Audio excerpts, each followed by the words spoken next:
한 주간 우리 응답받을 말씀은 말라기야서 4장 2절에서 3절입니다. 말라기서 4장 2절에서 3절입니다. 한 목소리로 같이 한번 읽어보겠습니다. 내 이름을 경외하는 너희에게는 공의로운 해가 떠올라서 치료하는 광선을 비추리니 너희가 나가서 외양간에서 나온 송아지 같이 뛰리라. 또 너희가 악인을 밟을 것이니 그들이 내가 정한 날에 너희 발바닥 밑에 재와 같으리라. 만군의 여호와의 말이니라. 아멘. 우리 옆에 분과 인사하겠습니다. 하나님 나라를 이루어 갑시다. 한 번 더 인사하겠습니다. 병든 자를 치유합시다. 우리 9월달, 이제 8월달, 9월달, 10월달 우리 마지막 주 헌신 예배로 지금 드렸습니다. 세 가지 뜰 헌신 예배입니다. 오늘이 마지막 세 번째 헌신 예배입니다. 자, 첫 번째 우리 헌신 예배가 이방인의 뜰이었습니다. 무슨 말입니까? 선교를 통해서 237 나라와 5천 종족을 살려라. 이방인의 뜰 헌신 예배였습니다. 자, 어린아이의 뜰입니다. 우리 후대를 영적 서밋으로 양육하라. 이게 어린아이의 뜰 헌신 예배였습니다. 자, 오늘은 기도의 뜰입니다. 병든 자를 치유하라. 이것이 기도의 뜰입니다.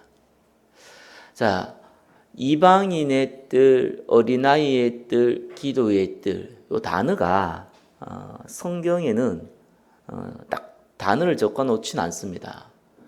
성전을 세울 때 한마디로 바깥뜰이라고 합니다. 성전 안에 지성소와 성소가 있습니다. 지성소는 1년에 한 번 대제사장이 들어가는 그곳입니다. 모든 이스라엘 죄를 지고 들어가서 그 죄를 용서받는 곳이 지성소입니다. 성소는 뭐냐? 모든 성도들이 이스라엘 사람들이 들어가서 예배드리는 곳입니다.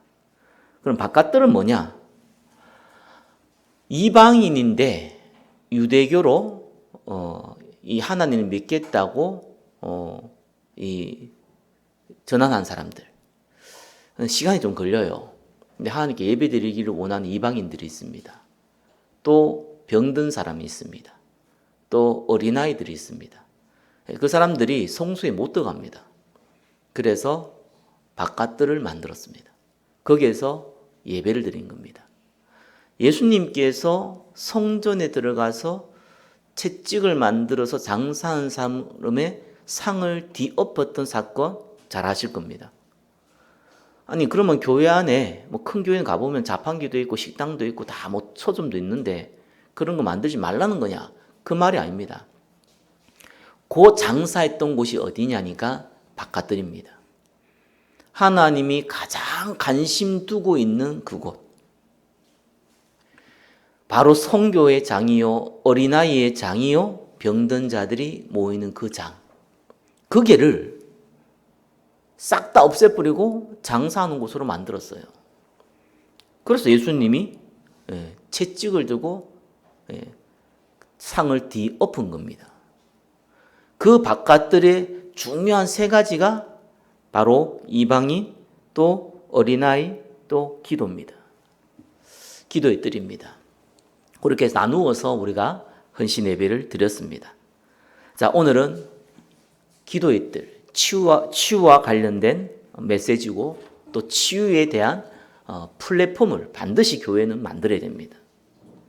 자, 본문 말라기야 4장 2절에 3절은 하나님이 이렇게 약속했어요. 뭐라고 약속했습니까? 하나님을 경외하는 사람. 자, 전제 조건이에요. 이게 굉장히 중요합니다. 경외한다는 것은 무서워한다는 얘기 아닙니다.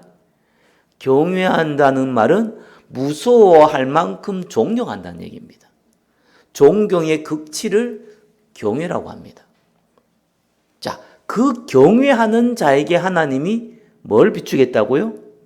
치유하는 광선을. 그래서 외양간에서 뛰는 송아지 같이 하겠다. 힘을 주겠다는 거죠. 치유하겠다는 겁니다. 자, 근데 3절이 또 뭐라고 얘기했습니까?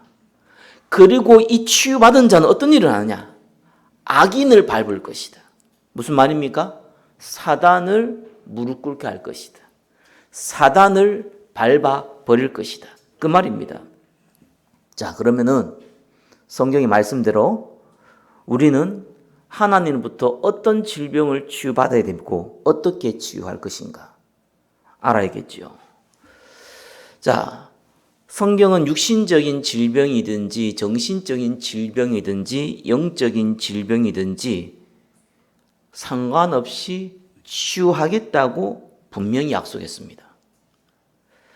자, 오늘은 굉장히 중요합니다. 왜냐하면은 헌신 예배이기 때문에 중요한 것도 있겠지만 저와 여러분과 실제적으로 관련된 부분입니다.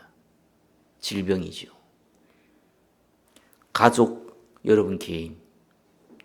그래서 오늘 말씀은 정말 마음에 담고 응답 누리시기를 예수 그리스도 이름으로 축원합니다.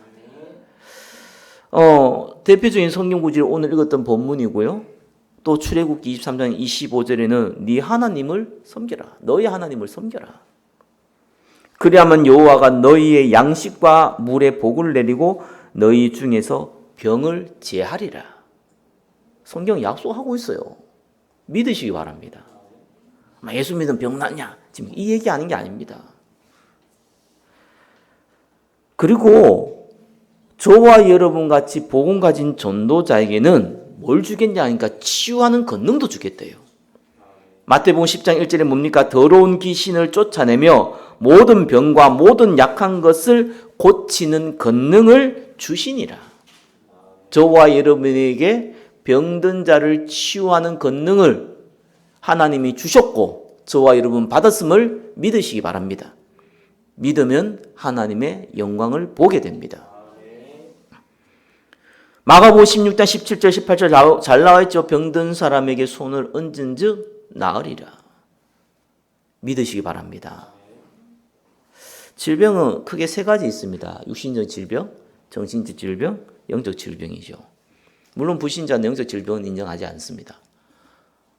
육신의 질병이면 노화로 인해서 아니면 바이러스를 통한 감기 또 아니면 사고를 통해서 오는 질병도 있겠지요. 많은 의학에서 실제로 많은 부분을 정복해 가고 있는 것도 사실입니다. 자, 그러나 정신적 질병과 영적 질병은 전혀 해결 못합니다. 우울증, 조울증, 공황장애 이런 정신적 질병이 있죠. 불면증도 굉장히 정신적 질병이거든요. 자, 그러면서 또 영적 질병이 있습니다. 불신자들은 영적 질병도 정신적 질병으로 그냥 같이 봅니다. 우리는 영적 질병으로 보죠. 주로 어떤 게 있습니까? 무병. 이유 없이 아파요. 병원 가면 아무렇지 않는데 계속 아파요. 피검사, 몸검사, 엑스레이 검사, MRI 다 찍어봤는데 아무 이상 없어. 근데 꼭 약 먹으면 병아리처럼 계속 아파요. 무병. 그래서 무당된 사람들이 첫 번째 앓는 것이 보통 무병입니다. 또 환청. 정신병에서는 조현병이라 하죠. 또 환시. 다른 사람 눈에 안 보이는데 보이는 거예요. 나는 그런 거 한 번도 경험 안 해봤는데요. 그럴 수 있습니다.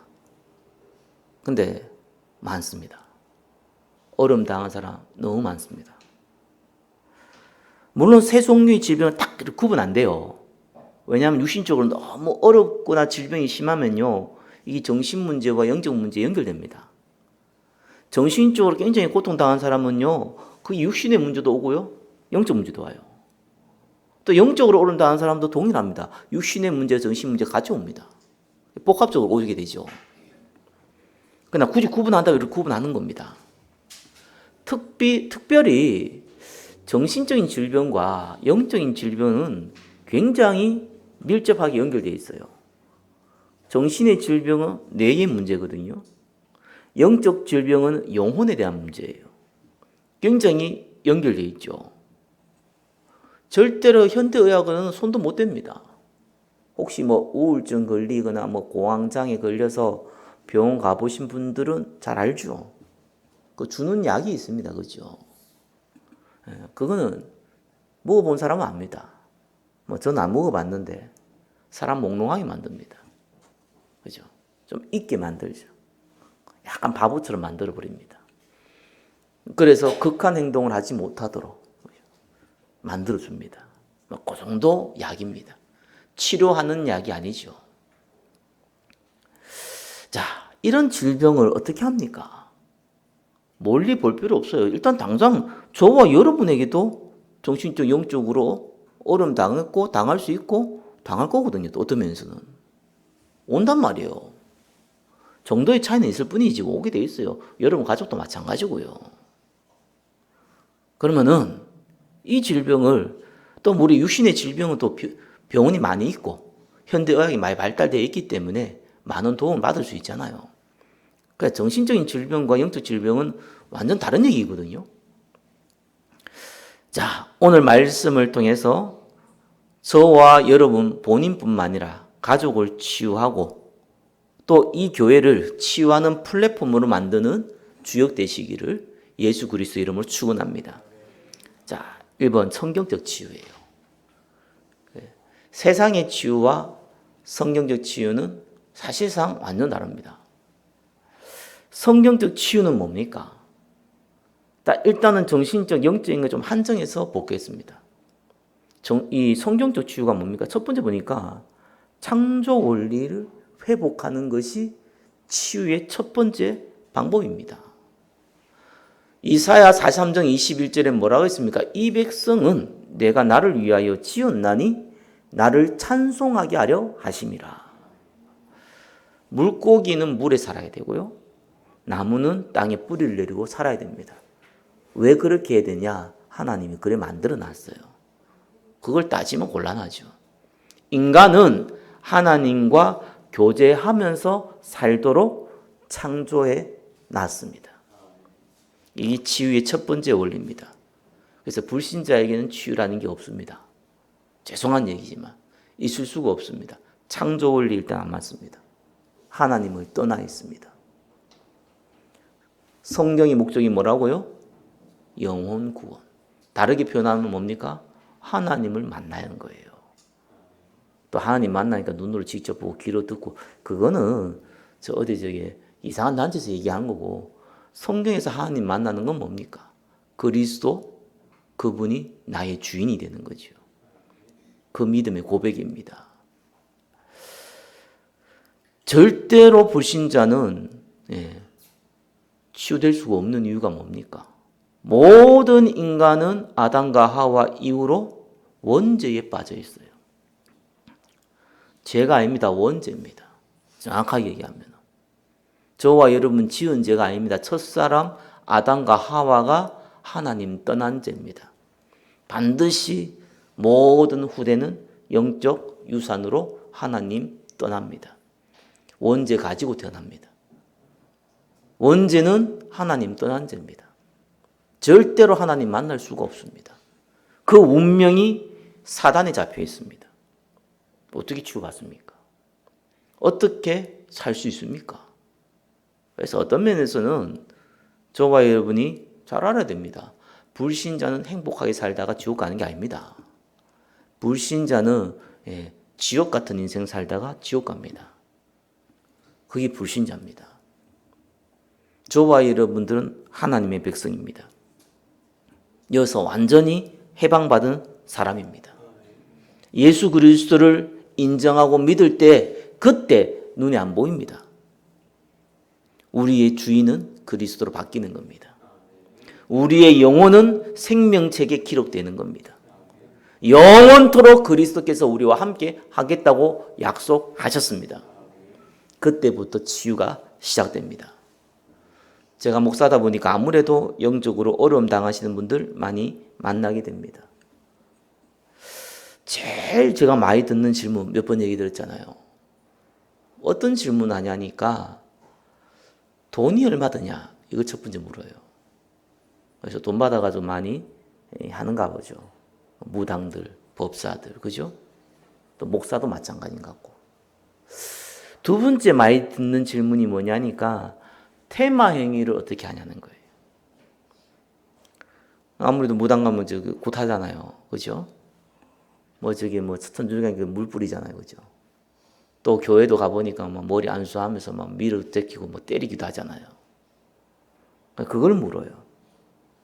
그래서 계속 묻다 보니까 저도 궁금하더라고요. 왜 그걸 묻냐라고 하니까 너무 심한 테마 행위는 하기 싫대요. 맞아 받는가 봐. 그래서 맞아가 죽는 사람 나오잖아요. 참 무당 같은 목사들이 많습니다. 이 땅에는 진짜 전 세계로. 그래서 제가 그는 반드시 저는 전화로도 아니면은 카톡으로도 이메일도 오고 하거든요. 제가 꼭 오라고 합니다. 자세한 얘기는 안 하고 와서 일단 상담부터 받으라고 합니다. 한 10명 중에 1명 정도 와요. 어떤 분 전화로 막 설명해 달라고 막 하는데 막 간절히 부탁하면 설명은 하는데 참 희한하지, 영적인 거라서. 잘 못 알아들을 수도 있겠지만 꼭 전화하는데 또 제가 전화를 하는데 자기가 얘기해 달라고 얘기해 주고 있는데 그 받는 사람이 자꾸 일이 생겨 전화하면서 누가 오기도 하고 그러니까 전화통화 제대로 될 수도 없죠. 그래서 이제 오게 되면 제가 반드시 설명합니다. 사단이 뭐고 귀신이 뭐냐, 그리고 하나님은 뭐냐, 왜 당신은 하나님을 만나야 되느냐 설명해 줍니다. 저와 여러분의 운명을 해결하신 그리스도를 설명합니다. 그분을 영접하자고 얘기합니다. 100% 영접합니다. 근데 믿어서 영접한다고 느껴진 사람은 극소수입니다. 대부분은 테마의 한 행위로 봅니다. 참 설명하기 어려워요. 왜냐하면 영적으로 오름 당하니까 이래저래 많이 찾아보잖아요. 그죠? 무당원들이 하는 것도 찾아보고 절간에서 하는 것도 찾아보고 어떤 심지어는 테마 행위 하는 목사들도 찾아보고 또 경험도 가져보다가 오거든요. 그러니까 예수님 영접하자니까 영접하는 것도 테마로 보더라고. 안타까운 일인데 바로 목사를 찾아와서 저 같은 사람을 찾아와갖고 상담받는 사람이 거의 없더라고요. 대부분 여러 과정을 거치고 심지어 몇 년 동안 고생하다 오니까 그러더라고요. 참 안타깝더라고요. 진짜 믿으면 되는데 목적은 내 질병을 치유받고 싶은 거라. 무병이 치유받고 싶은 거라. 환청 든데 이거 치유받고 싶은 거예요. 없어지고 싶은 거예요. 치유받는다고 해도 고침받고 싶은 거예요. 막 이상하게 가끔씩 보이는데 이거 좀 고침받고 싶은 거예요. 이해는 됩니다. 당연하죠. 그런 마음이 있는 거죠. 그죠? 그거 딱 붙잡혀 있는 거예요. 그러면은 그거 없어지면 어떡할 겁니까? 예수 믿을 이유가 없잖아요. 없어졌으니까. 하나님은 그리 치유하지 않거든요. 진짜 치유는 뭡니까? 어차피 모든 사람 한 번 죽는 거예요. 예수 믿고 구원받아야 됩니다. 그게 모든 치유의 근본이고 기초고 결말입니다. 근데 그거는 관심이 없는 거죠. 근데 진짜 간혹 진짜로 믿는 분도 계시더라고요. 그래서 저는 몇 번 못 만나봤는데 그런 분들의 좀 특징이 있어요. 일단 눈빛도 다른데 제가 메시지를 설명해 주잖아요. 저도 개인적으로 만나갖고 이렇게 설명을 해줘요. 해주면 제가 한 5분 정도 얘기하면 거의 끝납니다. 길면 10분. 그 이상 얘기를 안 해요. 왜 안 하느냐? 일단은 들을 자세가 별로 없어요. 그럼 눈빛 보면 알잖아요. 그래서 치우고 여하튼 간에 그럼 어떻게 날 고칠 건데 이거예요. 들어야 되는데 안 들어. 별 관심이 없어. 그러니까 내가 5분, 10분 어떤 분 찾아와가지고 내한테 짜증을 내요. 내가 교회를 얼마나 다녔는데 목사가 말이야 고치지 않고 이 돈만 밝히고 날 촌받는데 그럼 그쪽 교회 가든가 왜 날 촌받고 내한테 화를 냅니까? 그래서 내가 조용히 얘기했죠. 당신 도움받으러 온 사람이고 난 도와주려는 사람이다. 약간 저음으로 그런 목소리는 분명하게 얘기했죠.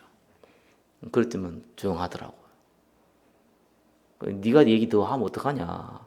내 얘기 들어놓고 네가 얘기 대입하면 뭐하냐. 얘기하면 또 듣고 하더라고요. 근데 진짜 듣는 사람은요 다릅니다. 눈빛이. 그런 분 만나면요 제가 많이 보기는 연속으로 3시간 얘기해 봤어요. 저 혼자. 왜요? 죽겠다는데. 살려달라는데. 눈 또렷또렷 해가지고 막 제가 한 얘기를 그냥 막 흡수하듯이 하는데. 얘기가 나올 수밖에 없죠. 그런 분은요, 몇 번 안 만나면은 진짜입니다. 싹 사라집니다. 한 번은 진짜 이게 악령이 잡히니까요, 말을 못해요. 말을 못하는 사람을 만났다니까요. 아예 못하는 거 아는데 한마디 하면 뭐 거의 1, 2분 걸리는 그런 상태라니까요. 딱 3번 만나니까 완전히 사라져 버더라고요. 그래서 내가 하나님의 말씀은 사실이다. 보험 하나 받았을 뿐인데 깨끗하게 하나님 치유해버리는 거죠. 잘 하셔야 됩니다. 저와 여러분과 여러분 가족을 살리는 첫 번째 방법이에요. 예수 안 믿으면 안 돼요. 또 어떤 면에서는 억지로 믿게 할 수도 없어요. 그래서 여러분 가까운 사람들이 정말 예수 안 믿으면은 정말 여러분들이 놓고 기도하세요. 성령 역사로 되는 거거든요. 이게 인본주의로 안 돼요. 강조한다고 되는 것도 아니에요. 그 예비된 사람은 반드시 딱 하나님이 시간표에 딱 준비한다니까요. 이 사람이 오늘 안 믿어도 내일 믿을 수 있잖아요. 언제든지 하나님 딱 준비해놔요. 병든 사람들 중에서도 복음 받을 사람 하나님 딱 준비해놔요. 오늘 안 받을 수 있고 내일 받을 수 있잖아요. 그냥 관계를 잘해야 되는 것 뿐이지 반드시 하나님이 갈급한 사람 준비해놔요. 자, 일단은 창조 원리부터 해보게 돼요. 예수부터 믿어야 돼요. 두 번째입니다. 그러면 저와 여러분들 예수 믿는데 왜 계속 문제 오고 정신적으로 영적으로 뭐 심지어 약까지 먹어가면서 있습니까? 꼭 아셔야 됩니다. 뭐가 필요한 줄 압니까? 이게 창조 원리하고 똑같거든요. 우리는 반드시 하나님과 함께 해야 돼요. 그래서 그걸 보고 우리가 어떻게 표현하냐니까 은혜라고 합니다. 은혜 놓쳐버리면 곤란해져요. 은혜는 감정하고 좀 다릅니다. 비슷한데 달라요. 여러분의 사랑하는 자녀를 보면 막 감정으로 막 가슴이 뛰고 그렇습니까? 그러진 않죠. 사랑하는 연인을 만나면 가슴을 뛸 수 있어도 그죠. 사랑하는 가족을 만났는데 막 가슴이 뛰고 그럽니까? 막 10년 만에 한 번씩 만나면 또 몰라도 그렇진 않죠. 그러나 거기에 대한 친밀함과 사랑은 다른 얘기죠. 은혜가 그런 겁니다. 하나님이 좋은 거예요. 그죠? 그래서 은혜를 잃어버렸으면 하나님 앞에 첫 번째 해야 될 기도 제목. 하나님, 나에게 하나님의 은혜를 회복시켜 주옵소서. 이것도 하나님의 역사가 필요하거든요. 그래서 신분회복이 딴 거 아니에요. 하나님의 은혜예요. 저는 영적으로 병들었을 때요, 어느 날이었어요. 예배 계속 드리는 게 중요한 겁니다. 어느 날이었는데, 이분 메시지가, 설교하는 목사님 메시지가 잘하는 분이 아니에요. 죄송한데, 저만큼도 안 되는 것 같아요. 별로 메시지를 잘하지 않고요. 근데 그분이 말씀을 딱 주는데, 어떤 게 딱 들어오냐니까, 그 얘기가 믿어지는 거예요. 사실적으로. 나에게. 그 믿어지니까요, 이 말씀도 될 것 같은 거예요. 그러니까 너무 기분도 좋은 거예요. 그래서 제가요, 예배 드리다가 막 쳐다봤어요. 왼쪽, 오른쪽, 앞뒤 다 쳐다봤다니까요. 왜냐하면은, 나 같을 것 같아서. 아니면 다르고 다 졸거나 딴 생각하고 있고, 그러고 있더라. 학생 때였어요. 내가, 이상한 거예요. 난 너무 믿어지고 막 믿어지는데, 옆에 있는 분들은 안 그런가 봤더라고요. 나도 이상한 거예요. 신기한 거예요. 하나님의 은혜라는 건 딴 거 아닙니다. 하나님 말씀이 믿어져요. 여러분, 강단을 통해서 말씀 믿어져야 됩니다. 그죠? 성대길 목사가 하는 얘기다 이러면은 믿을 필요가 없잖아요. 좋은 얘기 하는 거지. 하나님이 성대길 목사를 통해서 나에게 주는 메시지가 이때 일이 되거든요. 그러면은 하나님 음성을 듣게 돼요. 저는 도구일 뿐이잖아요. 하나님의 음성은 하나님의 도구를 통해서 전달되는 거잖아요. 제가 저기 뉴질랜드에서 잠깐 있었던 적이 있거든요. 그때 전도사님, 뉴질랜드 전도사님이 한 분 계신데 그 집에 제가 거했어요. 그 전도사님이 이제 섬기는 이제 그 성도들이죠. 한 4명 정도 되더라고요. 근데 그 중에 한 명은 또 외국인이야. 한국말 전혀 몰라. 통역을 안 해주면 못 들어. 또 그 중에 한 명은 잠깐 유학 온 사람이야. 그래서 이제 있으니까, 목사님 왔으니까 예배를 드리자고 불러 모은 거예요. 평일날. 평일날 불러 모았는데, 그날이 목요일인가 아무튼 그랬던 것 같아요. 왔어요. 와서 이제 특별한 좀 모임이니까, 뭐 주일날 봐도 되지만, 오라니까 또 다 왔어. 아무튼 그 땅은 또 할 일이 없는 땅이라 가지고 사람들이 놀 게 없어서 그런지 몰라도 뭐 저녁 6시쯤 되면 다 깜깜한 곳이라 가지고 왔어요. 그때 클라이처치죠. 클라이처치, 뉴질랜드 클라이처치죠. 그 지진 나고 했던데. 그러 갔는데 그때가 지진이 좀 나고 있었던 때였어요. 뭐 안 그래도 막 사람들 심리도 조금 불편하잖아요. 지진 나고 하니까. 왔는데 제가 메시지를 했어요. 특별한 메시지 하는 게 아니라 중요한 기초적인 메시지를 쭉 했어요. 물론 제 감정도 좀 있고. 좀 얘기를 하다 보니까 이런 게 딱 느껴지는 거예요. 일단은 첫 번째 외국인. 여기도 한번 봤을 겁니다. 여기 있는 분 누구죠? 휠체어 타고 가셨던 예전에 여자분하고 남자분이 휠체어 타고 갔던 분 있을 겁니다. 그분이 뭐 한국에 와가지고 우리기도 몇 번 오고 했잖아요. 이분 눈동자가 딱 달라진 거예요. 자기 아내가 통역을 해주는데. 그리고 심심해 놀러 온 사람 있잖아요. 그러니까 유학 온 사람. 놀러 온 게 아니라 유학 온 사람. 청년인데. 예수 믿는 친구도 아니야, 그냥. 그냥 온 거예요, 그냥. 외로우니까 그냥 교회에 연결돼 있었던 거예요.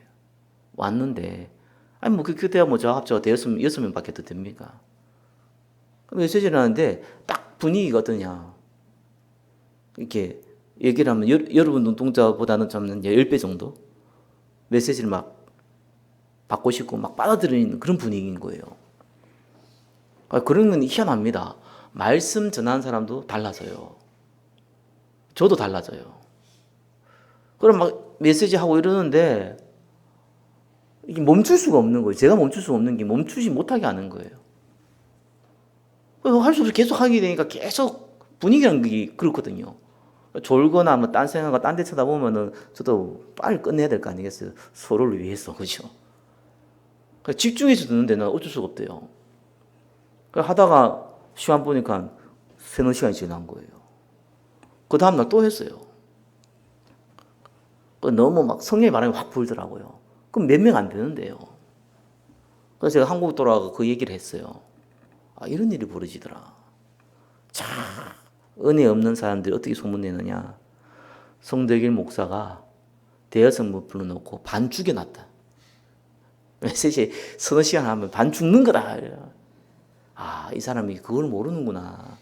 성령이 바람 부는 걸 모르니까. 그렇잖아요. 메시지 3-4시간 해봐고 앉아놓고 사람 죽는 거지. 그거 힘들어서 못 살잖아요. 근데 그것만 본 거라, 자기는. 평생을 목회하면서. 참. 그래서 내가 보면서, 신분 회복 딴 거 아닙니다. 은혜가 임해야 돼요. 저와 여러분이 왜 영적인 질병, 정신적인 질병이 오냐? 당연하죠. 스트레스 받으니까 오겠지. 또 영적 유산이 있으니까 오겠죠. 그래 보면 굉장히 큰 착각이에요. 우리에게 은혜가 없는 거예요. 은혜가 없으니까 육안은 밝아지고 영안이 어두워지죠. 당연히 스트레스, 그냥 넘어가야 될 스트레스는 더 쌓이죠. 당연한 겁니다. 세 번째, 건세 회복. 이거는 전도해 봐야 됩니다. 내가 전도해야겠다. 뭐 내가 밖에 나가면 전도한다. 이런 게 아닙니다. 전도자에 따라서 나 전도해야겠다. 이래 보면 압니다. 이래 보면 정말 희한한 일이 벌어지는데 매일 역사가 일어나면 좋겠지만 그러진 않더라도 간혹시 하나님이요 구원받을 사람 딱 만나게 해요. 희한해요. 우리 교회 오고 안 오고 두 번째 구원받을 사람 딱 만나게 해요. 내가 복음을 전하면 이 사람이 딱 보면 알잖아요. 이 사람 대화를 좀 하면은 뭐 참 잘 받을 것 같다. 이런 선입견들이 다 있거든요. 근데 전도를 딱 써보면요. 내 선입견이 완전 틀렸다는 거 알아요. 어떤 분은 정말로요 복음 안 받을 것 같고 정말 내가 그냥 복음 전하는데 내가 오직 한 대 맞을 것 같고 이런 사람들이 있어요. 근데 그런 사람이요 복음하는 사람이 있어요. 깨끗하게요. 오늘 아파서 못 나오셨는데 우리 장로님이 그래서 벌써 만난 거예요. 키 크잖아요. 나 솔직히 뭐 개인 얘기해서 죄송한데 그분 처음 만났을 때 무서웠거든요. 키는 크지 얼굴 시커멓지. 그 편의점 사장님하고 계시는데 내가 가서 떠들고 있으니 이상하잖아요. 처음 보는 사람이. 근데 아닙니다. 정말 깨끗하게 그리스도를 기다리고 있었던 사람이에요. 하나님은 참 이렇게 만나게 합니다. 근데요, 복음 받아가지고 구원받은 사람은 그쪽인데, 복음 전한 사람에게 큰 은혜가 임합니다. 이거는 다른 거하고 또 완전 달라져요. 이런 거 경험 안 해보면 안 됩니다. 이거는요, 그냥 내가 뭐 맛있는 거 먹었다, 뭐 술 한잔 했다, 뭐 내가 심지어 마약했다, 이런 거하고 완전 차원이 다른 카타르시스가 옵니다. 이런 걸요, 몇 번만 체험해도요, 내가 하나님이 뱀과 증가를 밟으며 온수의 모든 능력을 제어할 권능을 줬다는 말이 이해가 딱 돼요. 힘이 딱 생겨요. 그겁니다. 그게 성경적 치유예요. 그럼 2번요. 그러면 여러분 자신부터 살려야 됩니다. 그래서 뭘 하라는 거냐니까 반드시 그리스도 한 분만으로 만족하는 그 응답이 있어야 돼요. 그래서 여러분 예배 놓지 말라는 게 그런 말입니다. 이거 한번 놓쳐보면 어떤 일이 벌어지냐니까 어쩔 수 없어요. 사람은 보고 듣는 것이 우리의 생각, 우리의 사고, 우리의 미래, 우리의 운명 다 좌지우지하거든요. 그래서 언약 예배 속에 거해라. 내가 4가지 믿음의 고민 얘기했잖아요. 왜 그러겠습니까? 모든 문제는 하나님께 해답 얻을 시간표예요. 그죠? 모든 갈등은 갱신할 시간표라니까요. 모든 시험, 위기는 은혜 받을 시간표예요. 모든 여러분의 응답은요, 헌신할 시간표라니까요. 왜 이 고백을 해야 되냐? 실제로 문제 딱 닥치면 사람은 불신앙부터 하게 돼 있어요. 실제로 응답이 오면요, 타락하는데 사람이 더 빨리 가요, 머리가. 그러니까 평상시 하라는 거와 평상시 예배 속에 있으라는 이유가 있습니다. 어느 날 문제가요, 문제를 안 보기 시작합니다. 제가 영적으로 굉장히 어려움 당했다 했잖아요. 어느 날이었어요. 은혜 속에 있다 보니까 어느 날 어떤 시간표 딱 오냐니까 아니 이게 왜 문제냐는 거예요. 그걸 그냥 들어서 안 되거든요. 진짜 내 마음에 딱 와닿아야 돼요. 이거 하나님 은혜입니다. 이게 왜 문제지? 이래 살다 죽으면 되는 거 아니냐. 천국 보장돼 있지 않느냐. 아니 불신자도 피할 수 없으면 즐기라 그러는데 아니 내가 못 즐길 건 뭐 있냐. 그게 왜 문제겠냐. 나 그 시간표 딱 와요. 내 마음에. 상관없다는 생각이 들더라고요. 세상에 얼마나 어렵고 힘든 상하다 죽는 사람도 많은데 나는 영원한 구원을 받았지 않느냐.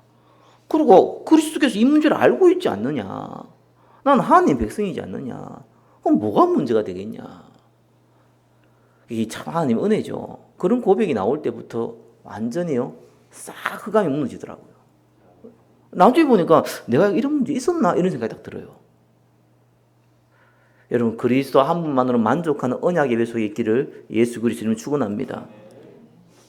그 다음에 딱 해야 될 일이 있어요. 집중하세요. 8020 법칙이 알죠? 이 빌프레도 파레토라는 사람이 완두콩을 심었는데 20%는 너무 괜찮은 완두콩이 나오는데 80%는 빈 껍질이거나 조그만 것이 나오거든요. 그래가지고 나중에 미국에 조셉 주란이라는 사람이 그걸 보고 파레토의 법칙이라고 했어요. 무슨 말이냐니까 경제도 보면은 20%가 80%를 갖고 있어요. 사람 20%의 사람이 80%의 경제를 갖고 있어요. 그 말은 반대로 80%의 사람이 20%의 경제를 갖고 있다는 얘기예요.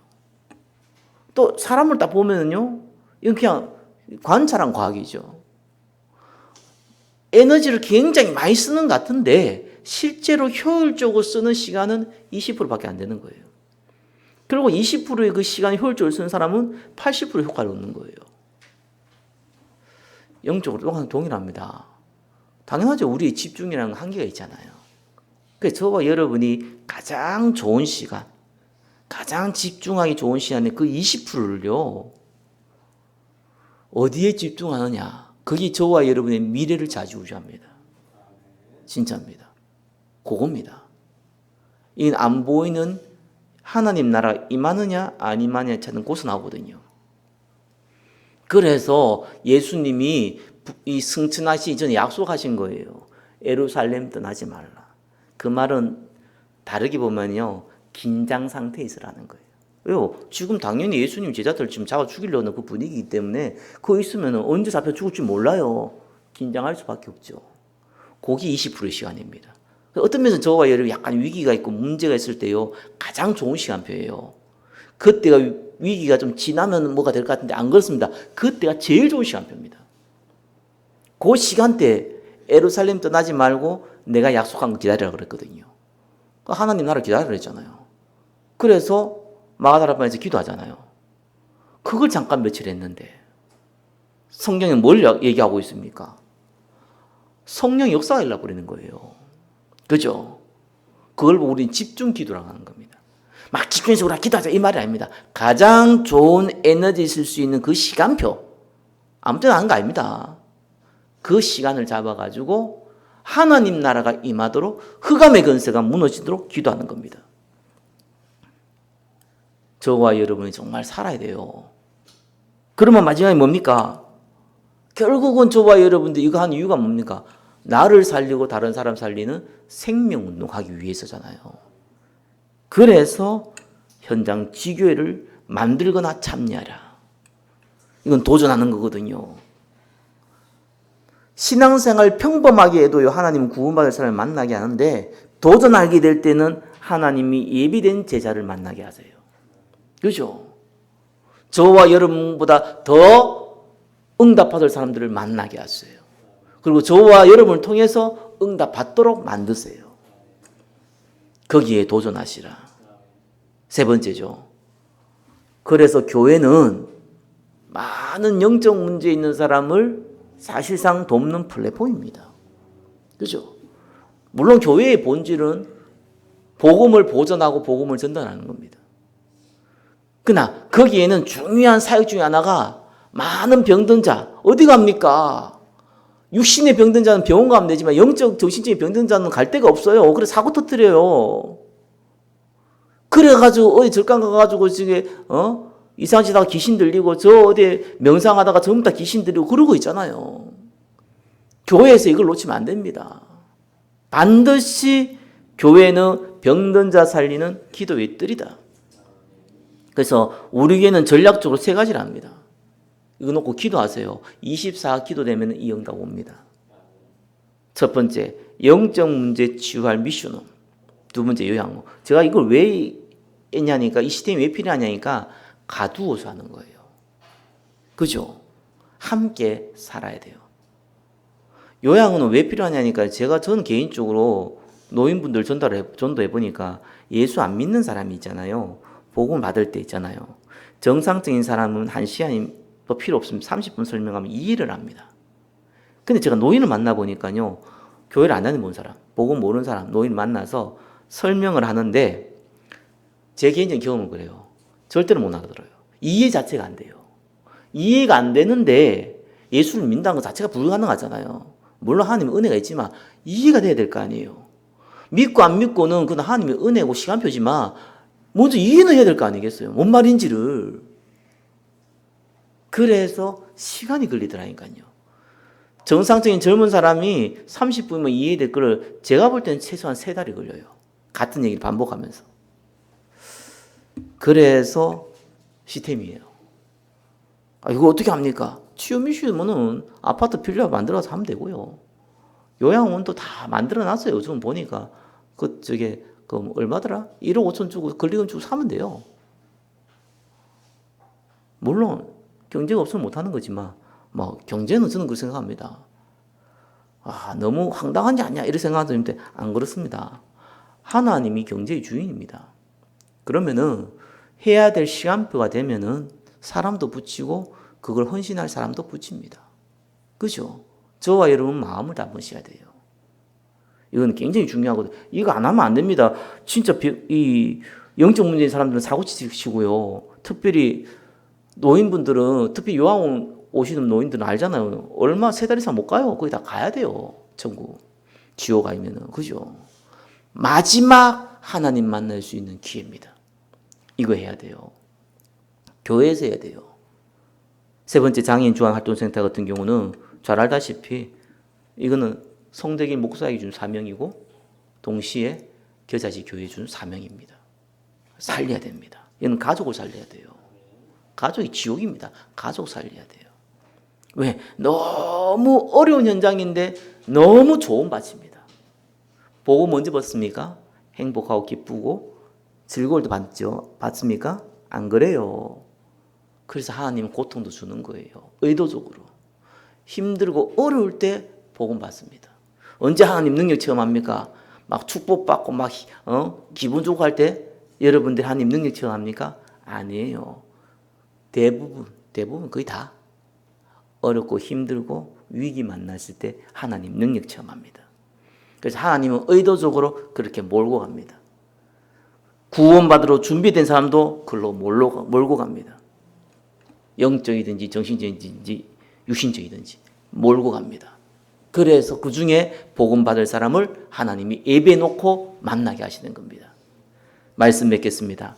이 시대에 영적으로 병든 자들 너무 많습니다. 복음 아니면 절대로 치유할 수 없습니다. 이는 반드시 심각한 범죄와 연결됩니다. 하나님은 저와 여러분에게 병든 자를 치유하는 권능 주셨습니다. 여러분 자신을 먼저 살리고 교회를 통해서 많은 어려움 당한 사람 살리는 힘을 모으시기를 예수 그리스도 이름으로 축원합니다. 한 주간 나를 살리고 치유하고 병든 자를 치유하는 응답 누리시기를 예수 그리스도 이름으로 축원합니다. 기도하겠습니다.